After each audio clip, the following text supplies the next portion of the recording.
Hello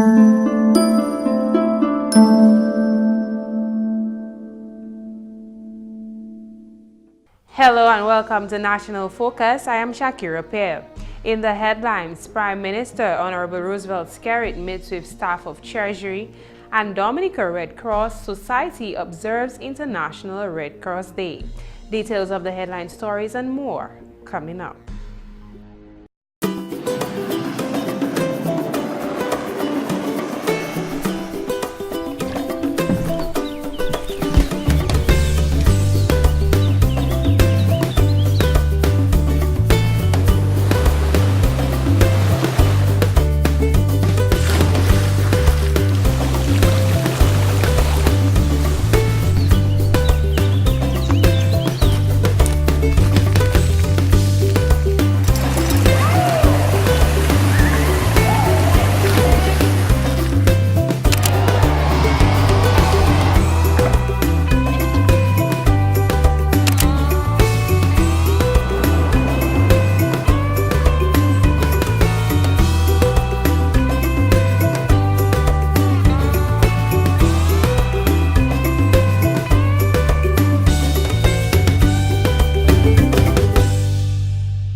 Welcome back. The Prime Minister, Honorable Roosevelt SKERRIT, continues to meet with staff of various government departments. These meetings are held to discuss concerns of employees. Last week, Honorable SKERRIT met with the staff of the Treasury Department. The Honorable Prime Minister, who is also the minister responsible for the public service, says government does not intend to reduce the number of persons employed in the service. Honorable SKERRIT says even after Dominica was hit by a Category 5 hurricane, government met its obligation to pay salaries every month and on time. He is hoping that government and public officers can work together towards better public service. We're committed to doing so. I have no intention of reducing the public service now or tomorrow.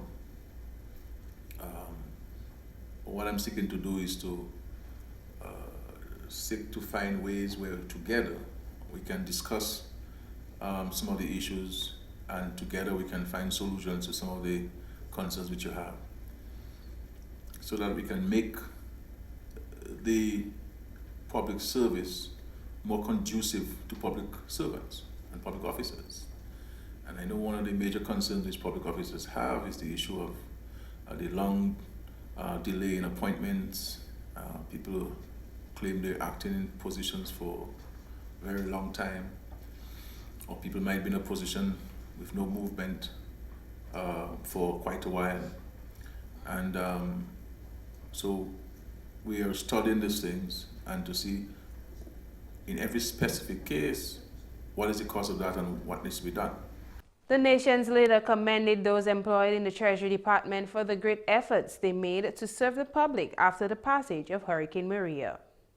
The Treasury was impacted by flooding and the hurricane and so forth, but you were able to quickly put in a makeshift system in place and function very well, because without the Treasury functioning, the state can have challenges and tremendous challenges, because all of the state's payment of services must channel through the Treasury as required by law. And I also know of the Treasury is a major public space with everybody, almost everybody in the country coming to the Treasury to transact business.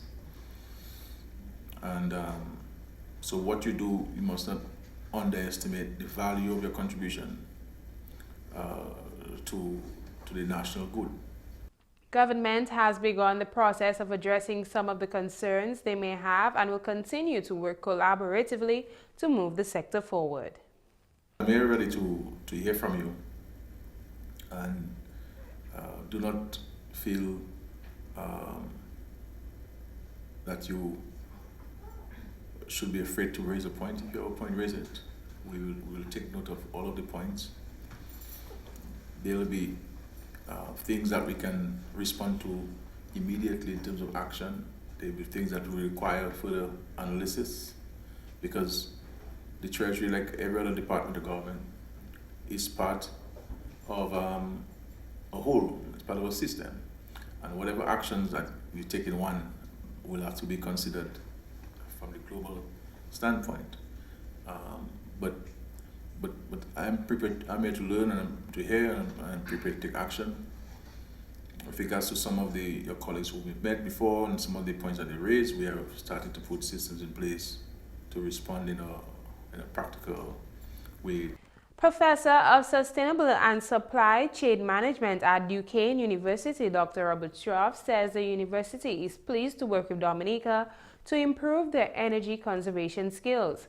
A delegation from the Duquesne University was on island discussing ways in which Dominica could build resilience in its energy sector. He says the interest to work with a small island like Dominica came from Prime Minister Honorable Roosevelt SKERRIT's plan to make Dominica the first climate-resilient country in the world. Dr. Robert noted that steps has already been taken by government to realize this goal, and they are happy to work together to make this a reality. We're privileged to be here to be able to learn and to work with you to better understand how your vision and this action plan becomes reality. So we are only a small part of that. The people of this island are the ones that are going to make this happen, and we look forward to the continued engagement as we look at economic development, supply chains, high-performance buildings, and renewable energy, all being part of your portfolio of solutions that help you understand what it could be and what it looks like for a carbon neutral or low carbon nation to do these types of things, and to include in that maybe a social cost of carbon, and understand those long-term investments actually have much higher paybacks if we look beyond just the financial paybacks in the short term, but understand that there are human health and productivity impacts, and there are lesser impacts on the environment that are all part of this dynamic environment.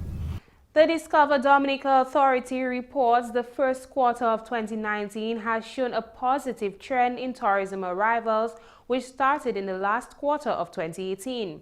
The 23,444 stayover arrivals recorded for January to March this year not only exceeded 2018 arrivals as expected, but also surpassed visitor arrivals recorded during the same period in 2017. This year's numbers represent an increase of 11.2% over 2017 for the same period, or an additional 2,360 visitors. The month of March has had the best performance so far for 2019, with 9,738 stayover arrivals. These arrivals were primarily influenced by arrivals in the week leading up to Carnival, which accounted for 53% of March arrivals. The greatest growth in the quarter when compared to 2017 was registered by visitors from the Commonwealth Caribbean, with an increase in arrivals of 38.1%, with a total of 3,355 arrivals. Visitation from French West Indies showed an 11.5% increase with 3,810 arrivals, and France a 3.6% increase with 2,398 arrivals. The Dominica State College hosted its second annual job fair, where employers and recruiters collaborated with the college to prepare students for the world of work. Director of Tourism and Hospitality Studies and lecturer for the Professional Development Seminar at DSC, Katie Julian, says students are required to network with various businesses to learn what is expected within the companies. The Student Services Department organized a careers fair where they invited a number of business entities from the community to come in to meet with some of our seniors who will be graduating in July. Now, prior to graduation, the students under the Business Studies Department, they are supposed to follow a seminar called the Professional Development Seminar. And that course entails students to network with various companies, submit their resumes. So this is the exercise that is going on right now. DSC student Deshaun Thomas believes the job fair will assist him to prepare for a successful future. I find this career fair very useful to us as it prepares us for the world out there. You know, we getting to learn about the different businesses, the different requirements that we need to meet to be employed in these businesses. And I'm really grateful for this opportunity. Student Nisia Thomas also shared the views of her colleagues, stating the opportunity presented will go a long way to better prepare students for the working environment. What's happening here today is very beneficial to me and my colleagues at Dominica State College, because having the professionals come to us and to explain to us what they expect of us as employees in the work environment before we are even employed with them helps us to prepare ourselves better for the working environment, where they explain to us what they expect of us as employees: to be professional, to be able to manage our work properly, to be on time, to be courteous to our customers when we're in the environment. So I think it will really go a long way for us, seeing that some of us are soon to enter the working world. Mrs. Lydia Capitole-Tuse of the Establishment Personnel and Training Department says she is pleased to see the interest of the participating students toward working in the public service. We are basically giving the participants an idea of what it takes to work in the public service, what are the requirements of a public officer, what are the conditions of service, the expectations, the requirements, and so on. The participation has been very good so far. Most of the students there basically want to know what do they have to do to apply to the public service. Do they have the qualifications that the public service require, and so on. So we have been providing them information about that. You're watching National Focus. More when we return. I've worked in the service industry for 9 years, and I love it because of the people I get to meet every day. And that's one of the reasons I went back to college, to be better able to serve the tourists when they come to our destination and to be able to learn more about Dominica. I love learning more about Dominica because the more I learn, the more I can share. And I just want to share Dominica with everyone. I'm from Munjan, which is in the southeast of Dominica, and have lived overseas for 24 years. Living overseas has made me appreciate Dominica and all it has to offer, like taking a walk in the forest, going to the botanical garden, or even drinking fresh Sus water. I never thought I could miss green so much. Even as a student, I'm still directly linked to the tourism industry, from something as simple as giving directions to tourists, or even more involved like an internship at a hotel, or a cleanup campaign with the HTA. As a tourism student, I have made the decision to take my place in this tourism industry. My name is Lucina Nicholas, and tourism is my business.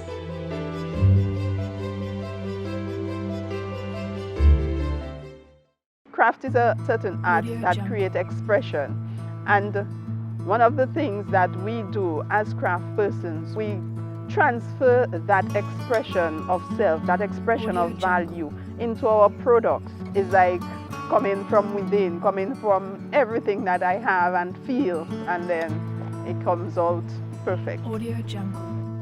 It's been over 18 years since I've been involved in craft, and it's all through experimenting with different materials, different products. I use a lot of vegetable tanned leather, which is the rawhide, to do my craft, and I get the opportunity to decorate it and to bring out my creation and my spirit within the craft. The work is generally handmade, and that is a unique and authentic thing about craft, is that there's your fingerprint, and a lot of people appreciate the fingerprint of the artist. One of the greatest joys is actually seeing a satisfied customer, especially for a unique piece, and they're like, yes, that is for me, and that is mine. That is really a joy. I am proud to be part and parcel of this big engine that fuels the island and the tourism industry. My name is Vanessa Lisa Winston, and I am happy that tourism is my business.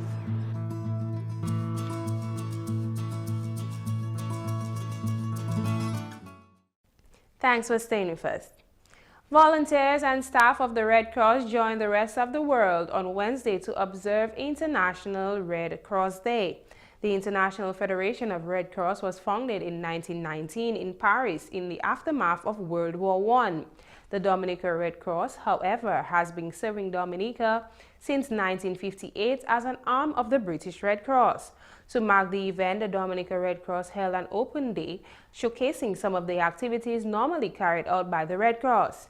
Some of the activities are first aid, disaster risk management programs, and helps people to prepare for, cope with, and recover from disasters or crises through the tireless efforts of volunteers.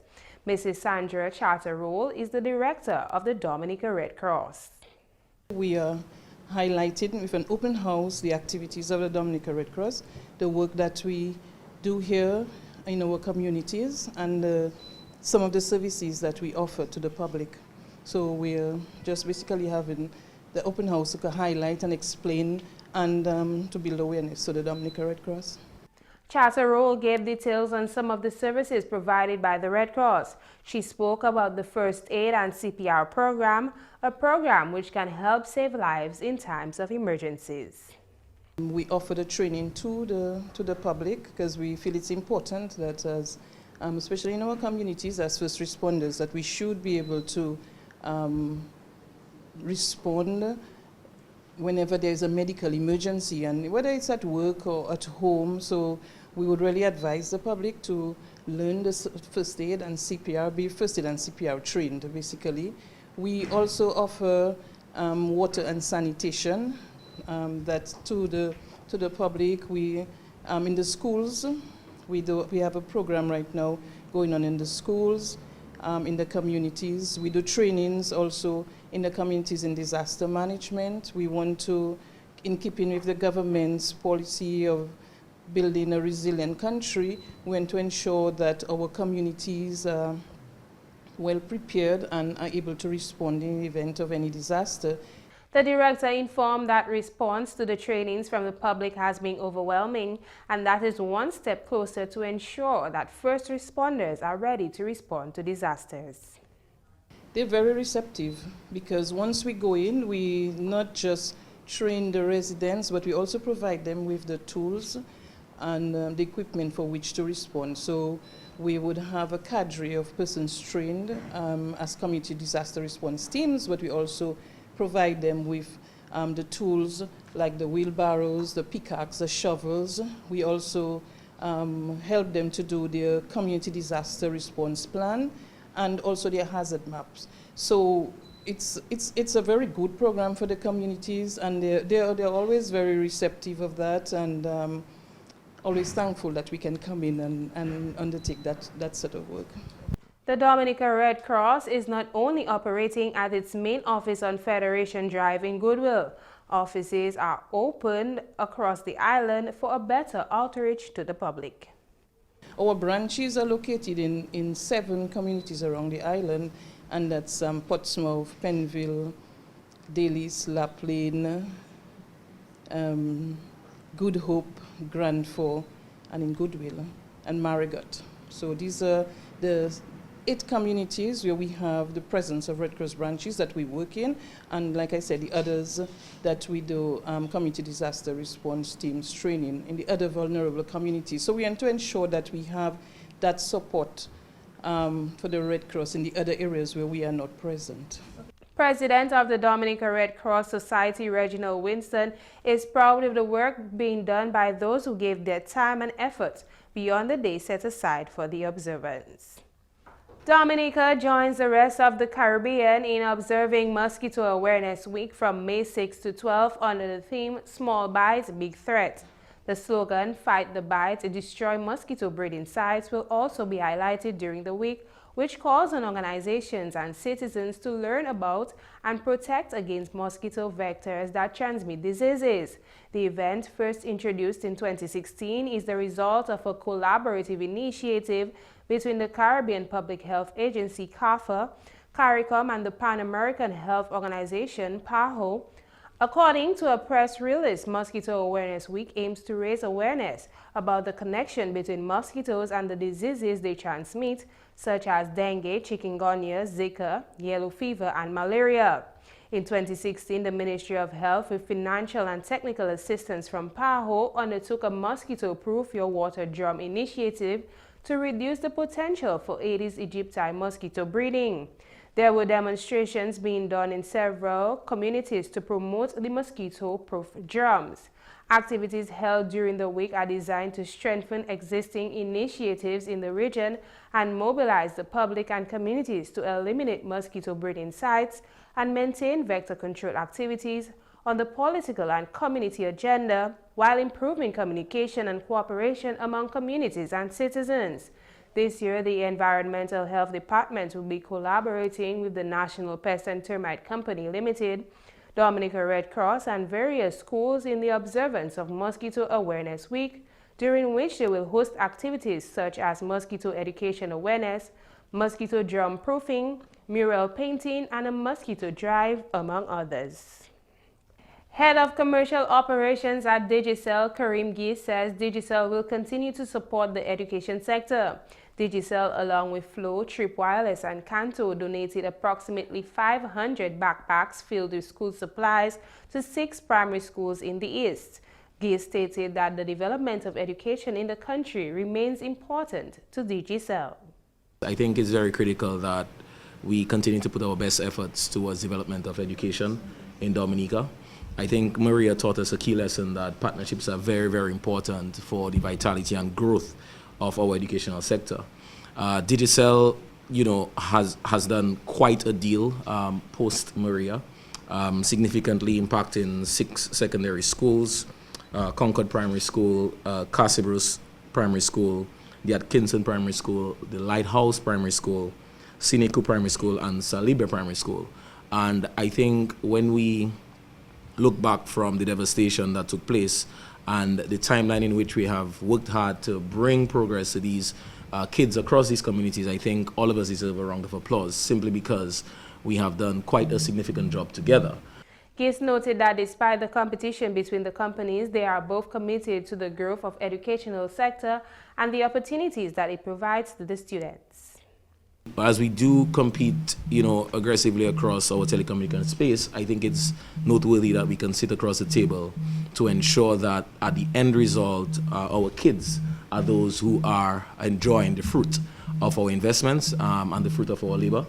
And as Taylor mentioned, we did facilitate the clearing of these bags, facilitate the logistics for shipment and getting them into Dominica. So for that, we're very pleased to have partnered with the Ministry of Education, with Trip Wireless, with Kanto, again, that regional organization that is really leading this space. Gies further added that Digicel will continue to work to generate interest for ICT among the youth so that technology can help improve the sector. We did close the 15-year deal with the government of Dominica, and ICT remains a key component of the development thrust on the island. And as we bring innovation across with the idea of Internet of Things, again, it's our primary school and that primary educational area that is going to benefit throughout the lifespan of that contract. I think once we are able to generate interest from a very small age, it then gives us the opportunity to look through a futuristic educational path with ICT at the helm. And that's National Focus. Coming up next, your tip of the day.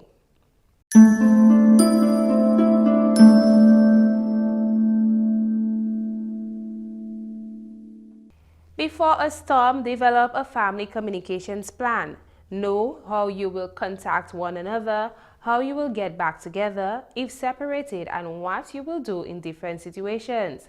Having a plan can eliminate some of the stress and confusion.